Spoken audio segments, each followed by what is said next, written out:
மனித உயிர்களுக்கெல்லாம் உணவை கொடுப்பதுதான் உயர்ந்த பண்பு என்று கருதப்பட்ட நாட்டிலே நீங்கள் உணவை கொடுக்கிற ஒரு பணியை இப்பொழுது கல்வியாக பெற்றுக் கொண்டிருக்கிறீர்கள் என்பதற்காகவே நெஞ்சை நிமிர்த்தி பெருமைப்பட வேண்டும். இந்த நிகழ்ச்சியில் சிறப்பு விருந்தினராக கலந்து கொண்ட உயர் திரு வி. இறையன்பு IAS அவர்கள் மாணவர்களை ஊக்கப்படுத்தும் விதமாக சிறப்புரையாற்றினார். சமைப்பது, பரிமாறுவது என்பது சாதாரணமானவை என்று நினைத்து விடாதீர்கள்.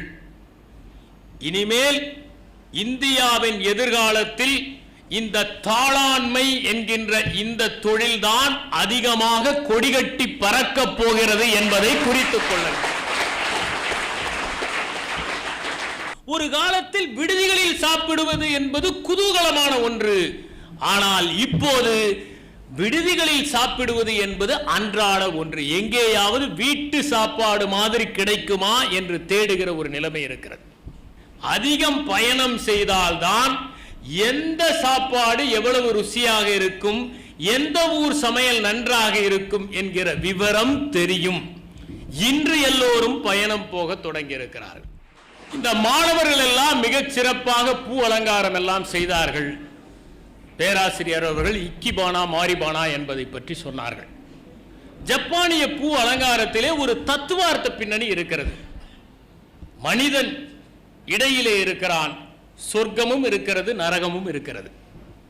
அவன் முயன்றால் சொர்க்கத்தை அடையலாம், இல்லை என்றால் அவன் நரகத்தில் விழுந்து விடுவான். மில்டன் சொல்லுகிறார், சொர்க்கம் என்கிற ஒன்று இல்லை, நாம் தான் சொர்க்கத்தை உருவாக்கிக் கொள்ளுகிறோம். ஆக சொர்க்கத்தை நாம் தானே உருவாக்குகிறோம், நம்முடைய எண்ணங்கள் தானே உருவாக்குகின்றன. நீங்கள் படிக்கிற போது நன்றாக இருக்கும் என்று நினைத்து படிக்க தொடங்கினால் உங்கள் மேசையே சொர்க்கமாகிவிடும், உங்கள் வகுப்பறையே சொர்க்கமாகிவிடும்.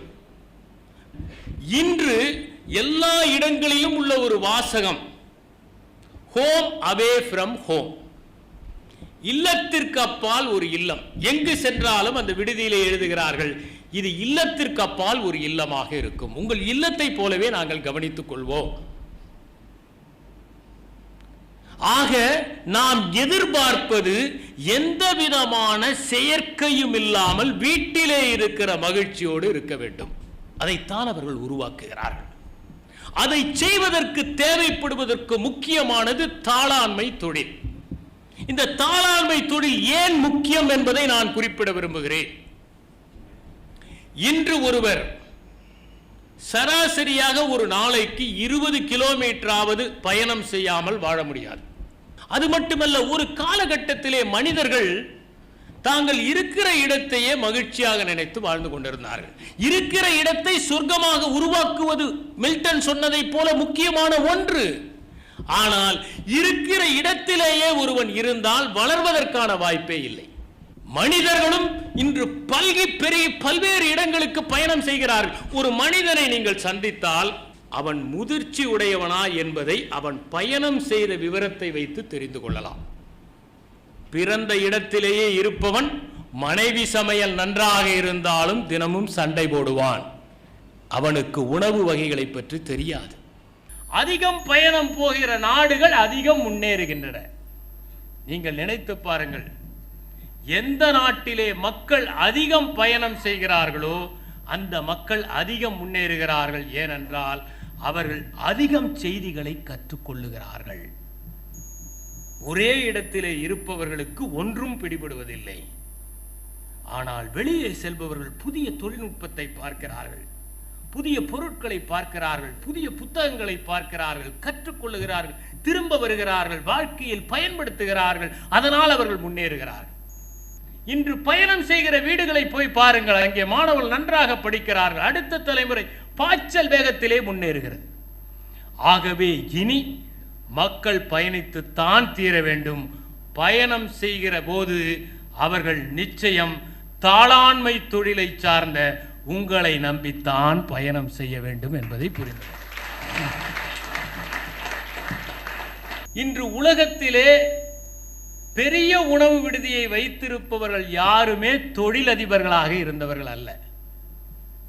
இன்று உலகத்தில் எந்த மிகப்பெரிய உணவு விடுதி சங்கிலியை எடுத்துக்கொண்டு நீங்கள் பார்த்தாலும் அவற்றை வைத்திருப்பவர்கள், அதன் சொந்தக்காரர்கள் ஒரு காலத்தில் உணவு விடுதியில் பணியாற்றியவர்கள் என்பதை உணர்ந்து கொள்ளுங்கள். நீங்கள் இந்த பணியை செம்மையாக செய்தால் நாளை மிகப்பெரிய உணவு விடுதி சங்கிலியின் சொந்தக்காரர்களுக்காக ஆகுவதற்கான வாய்ப்பு இருக்கிறது என்பதை உணர்ந்து கொள்ளுங்கள். ஒருபோதும் நீங்கள் உங்களை ஏதோ ஒரு சம்பளத்திற்காக வேலை செய்பவர்களாக கருதி கொள்ளுகாதீர்கள். யாராவது கேட்டால் மக்களுக்கு அவர்கள் வீட்டை தாண்டி ஒரு இல்லத்தை உருவாக்கி தருகிறோம், அவர்களுக்கு தாயின் கருவறையை தாண்டி ஒரு கருவறையை எங்கள் விடுதியில் உருவாக்கி கொண்டு அவர்கள் பசியை போக்குகிற உன்னதமான பணியில் நாங்கள் ஈடுபட்டிருக்கிறோம் என்று பெருமையோடு சொல்லுங்கள்.